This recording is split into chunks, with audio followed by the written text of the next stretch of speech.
In a quiet village, nestled among gentle, rolling hills, lived a group of children whose hearts were filled with endless curiosity. While their village felt safe and familiar, a place where every face was a friendly one and every corner known, their dreams reached far beyond its borders.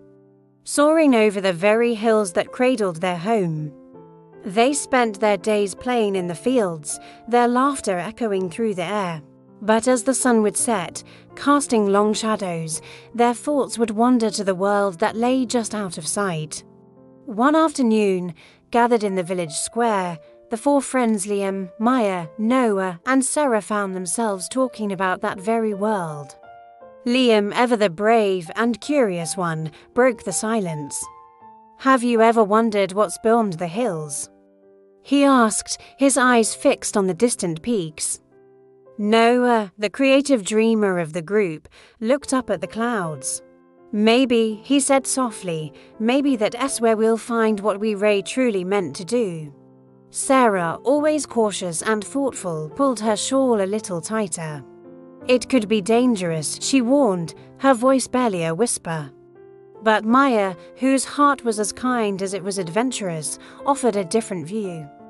"Or," she said with a hopeful smile, "it could change our lives forever." Each child carried a question in their heart, a silent yearning, and a dream they didn't yet fully understand. It was a shared feeling, a pull towards the unknown that was becoming too strong to ignore. The decision was made not with loud declarations, but with a quiet, shared glance. They walked together to the edge of the village, to the old wooden fence that marked the end of everything they had ever known. For a moment, they hesitated. The world beyond looked vast and uncertain, but with a courage that was stronger than their fear, they took a deep breath and took their first steps beyond the village fence, stepping into the unknown together. The familiar comfort of home was now behind them, and an unpredictable journey lay ahead. Their path led them into a deep, whispering forest. The trees were so tall they seemed to touch the sky, their thick canopies blocking out the sun and casting long, moving shadows on the forest floor.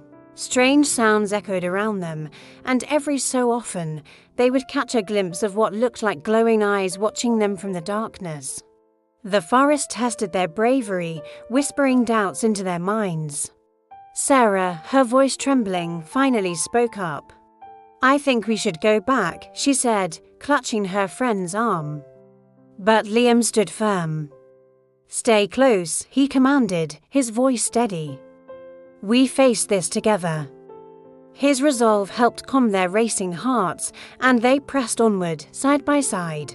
As they emerged from the forest, the sky, once clear, began to darken. They found themselves in an open, unsheltered plain just as a sudden storm broke loose. Rain fell in heavy sheets, and the ground quickly turned to slippery mud. Thunder cracked overhead, and flashes of lightning illuminated the landscape, making it look even more menacing. "Hold my hand," Maya cried out, reaching for her friends as she slipped. "I can't see anything," Noah shouted, his voice nearly lost in the wind and rain. In that moment, nature showed them just how small they were in the face of its power, and how incredibly important it was to trust one another, to hold on tight and not let go. The storm eventually passed, leaving them drenched and tired, but it had led them to the base of a great mountain. Their only way forward was a steep, narrow path that clung to the side of a cliff. The wind howled around them, threatening to push them off the narrow ledge with every gust. Looking down at the sheer drop, Noah froze, his face pale with panic. "I can't do this," he exclaimed, his body trembling. He was ready to give up. But Liam moved to his side, placing a steady hand on his shoulder. "Yes, you can," he said, his voice full of conviction. "We believe in you."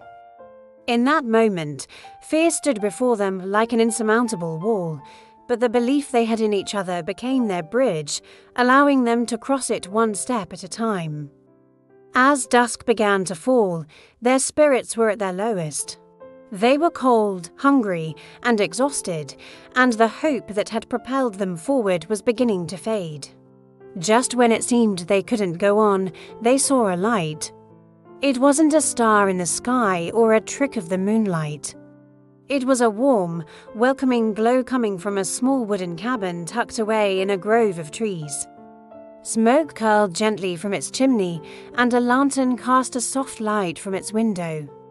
It was a beacon of hope in the wilderness. The light that appeared wasn't from the sky, but from kindness. Drawn by the promise of warmth and safety, they cautiously approached the cabin. The door opened before they could even knock, and a kind-faced old man with a long white beard stood in the doorway. "Come in, children," he said, his voice calm and reassuring. "You look like you've had a long journey." Inside, a fire crackled in the hearth, and a woman with gentle, smiling eyes was stirring a pot that smelled of delicious stew. They were Elder Rowan and his wife, Eleanor. Rowan looked at their weary faces and said, "Fear is not your enemy, ignoring it is." Eleanor, ladling stew into bowls for them, added softly, "Every heart has a gift. You must listen quietly to hear it."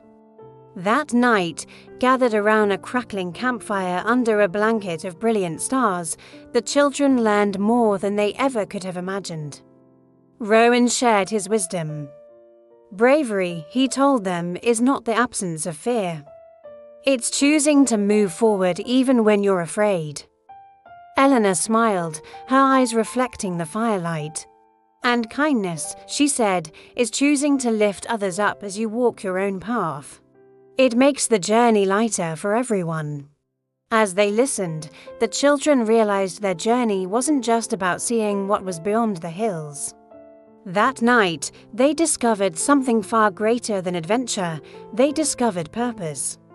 In the days that followed, under the gentle guidance of Rowan and Eleanor, something incredible happened. Each child began to find a piece of themselves they had never seen before.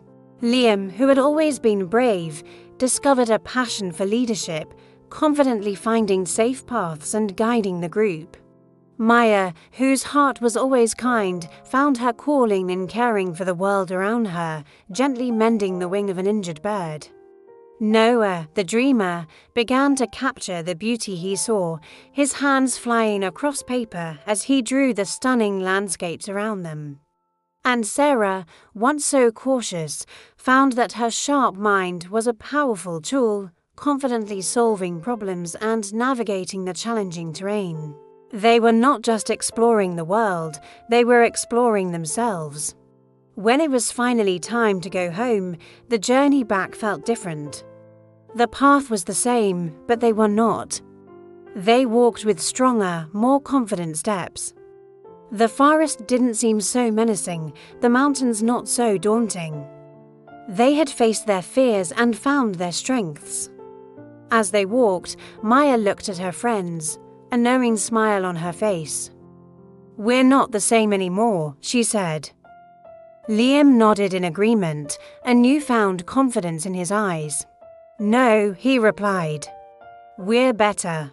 They arrived back in their village just as the sun was rising, painting the sky in hues of orange and pink. It was the same familiar sunrise, but everything felt new. They returned not as children who had simply wandered off, but as hearts that had found their way. From a distance, Rowan watched them go, a gentle smile on his face, knowing they now carried a light of their own. Their journey had taught them that the greatest adventures don't just lead you to new places, but to a new understanding of yourself and beyond the village path. Wisdom still waits for all those who are brave enough to seek it. Thank you for watching. If you enjoyed this story, don't forget to like, share, and subscribe for more journeys of the heart.